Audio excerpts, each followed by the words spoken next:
ডায়াবেটিসের চিকিৎসা করতে করতে চোখের সমস্যা, ডায়াবেটিসের চিকিৎসা করতে করতে লিভারের সমস্যা, চিকিৎসা করতে করতে হার্টের সমস্যা, চিকিৎসা করতে করতে কিডনির সমস্যা, ব্রেনের সমস্যা, পেটের সমস্যা, মাজার সমস্যা, গিরার সমস্যা, নার্ভের সমস্যা, আঙ্গুল কাটা, পা কাটা থেকে শুরু করে সব জায়গায় সমস্যা। পুরুষদের পুরুষত্ব নাই, মেয়েদের মেয়েলি নাই, বাচ্চা হয় না, পিসিওডি, বুকে লোম হয়, দাড়ি হয়, মোষ হয়, মাথায় টাক পড়ে, ছেলেদের মতো মুখে ব্রণ হয়, মেয়েদের পিসিওএস পলিসিস্টিক ওভারি, মাসিক হয় না, বাচ্চা হয় না, ইনফার্টিলিটি, পুরুষদের ইরেকটাইল ডিসফাংশন, শক্তি নাই, এনার্জি নাই, পুরুষত্ব নাই, এভাবে সব শেষ। তাড়াতাড়ি বুড়া হয়ে গেছে, বয়স হয়নি 40, এখনই বুড়া। বয়স হয়নি 30-35, স্বামী স্ত্রী দুজনেই ভাই বোনের মতো সংসার চালাইতেছে, অথচ এরা বুড়া বুড়ি না।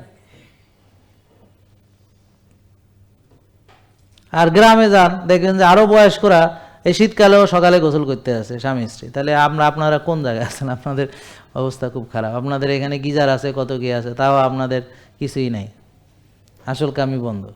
এই হলো আমাদের অবস্থা। তো অল্প বয়সে তাদের যৌবন শেষ। কেন? বুড়া হয়েছে কেন? বুঝেন এগুলা? এক হচ্ছে খাবার যদি আমরা না বুঝি, সঠিক খাবার না খাওয়া, বেশি খাওয়া, বারবার খাওয়া, এগুলো ব্যায়াম করা, মানে ব্যায়াম করলে বার্ন হয়, ব্যায়াম না করা, কায়িক শ্রম না করা, জমা করা, টেনশন করা, রাত জাগা, এই যা আলোচনা করলাম এর ভিতরেই 60 থেকে 70টা রোগের মূল কারণ হচ্ছে এইটা। তো ডায়াবেটিস হলে ডায়াবেটিস থেকে চোখ নষ্ট হতে পারে না, লিভার নষ্ট হতে পারে, কিডনি নষ্ট হতে, অ্যালজাইমার্স হতে পারে, ডিমেনশিয়া হতে পারে, স্মৃতিভ্রষ্ট হতে পারে, কত কি হতে পারে, প্যারালাইসিস হতে পারে, স্ট্রোক হতে পারে, চোখ নষ্ট, কিডনি নষ্ট, সবই হতে পারে।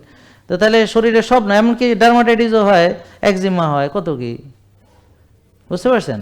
এবং চুলকানি পর্যন্ত ভালো হইতে চায় না।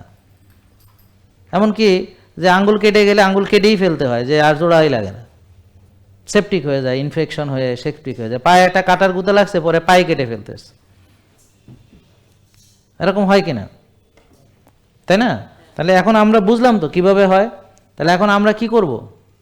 নিজেদেরকে পরিবর্তন করব। কিভাবে? এখন সমাধান বলতে হবে না তো, সমাধান হলো উল্টাটা। আমি বেশি খেয়ে রুগী হয়েছি, আমি পরিমিত খাবো, আমি নষ্ট খাবার খেয়ে রুগী হয়েছে, এখন আমি হালাল তৈব খাবার খাবো, আমার জন্য যেটা উপযুক্ত। তা আমাদের ডাক্তার, পুষ্টিবিদ আপনাদের রিপোর্টের আলোকে আপনাদের কোন খাবার কার জন্য এই মুহূর্তে উপযুক্ত বুঝিয়ে দিবেন। 1 মাস পরে এগুলো কিন্তু চেঞ্জ হয়, তাই না? এখন ভাত দিল না, দেখা গেল 1 মাস পরে দিল বা 2 মাস পরে দিল, তো এগুলো কিন্তু ফিক্সড না। কারো আছে 2 সপ্তাহ পরেও ভাত খাইতে পারে, এমন রুগীও আছে আমাদের, যারা 2 সপ্তাহ মেনেই ভাত খাওয়া শুরু করছে। বা কেউ আছে আগেই ভাত দিয়েই শুরু করছে, অল্প ভাত দিয়ে দিছে তাকে, ব্ল্যাক রাইস বা ওটস, পরে আস্তে আস্তে আবার বন্ধ করছে, আবার চালু করছে। খাবারটা কিন্তু ফিক্স না, খাবারটা হলো রিপোর্টের আলোকে আপনার প্রয়োজন অনুসারে খাবারগুলো পরিবর্তনশীল। যেমন যে ভালো জিম করবে সে একটু ভালো খাইবে, প্রোটিন টোটিন ইত্যাদি। হ্যাঁ, যার কাজ বেশি, তার, যেমন একটা লোক মাটি কাটে, তার তো অনেক খেতে হবে।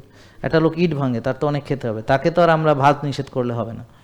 তো এরকম আমাদের যেমন এখানে যারা এসেছে দেখেন, কেউ কিন্তু মাটি কাটে না, ইট ভাঙে না। কেন? এটা তো ফ্রি সেশন, অতএব যে কেউ আসতে পারে। নাকি এখানে একটা লোক মাটি কাটে বলে এখানে ঢুকতে দেওয়া হবে না? ব্যাপারটা কি এরকম? আপনাদেরকে এখানে বাধা দেওয়া হয়েছে? কাউকে দেখছেন বাধা দেওয়া হয়েছে যে একটা লোক ইট ভাঙে কিন্তু এখানে আসতে চাইছে, কিন্তু তাকে বাধা দিছে, না না তুমি যাইতে পারবো না, এরকম? তো আমার এখানে তো লুঙ্গি পরেও লোকজন আসে, আমরা তো লুঙ্গিও নিষেধ করি না, কারণ জাতীয় পোশাক, তাই না?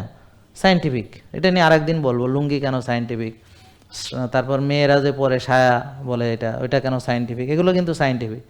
আমরা এখন ওই যে মানে উন্নত হয়েছি আর নিজেদেরকে আরও নোংরা বানাচ্ছি, মানে একটা খোলামেলা ভালো জিনিসটাকে আমরা বদ্ধ, এটাকে বন্দি করে এটা সর্বনাশ করতেছি। সেটা অন্য আলোচনা, এটা আরেকদিন করতে হবে। তো যাই হোক, তো আমাদের জাতীয় পোশাক কিন্তু ঠিকই আছে, কিন্তু আমরা সেটা পরে সুপার মার্কেটে ঢোকা যায় না, ভার্সিটিতে যাওয়া যায় না। যাক, আমার এখানে সেখানে তাও আসে মানুষ, কিন্তু আমরা কাউকে নিষেধ করি না। এখনো তারপরও কেন আসে নাই?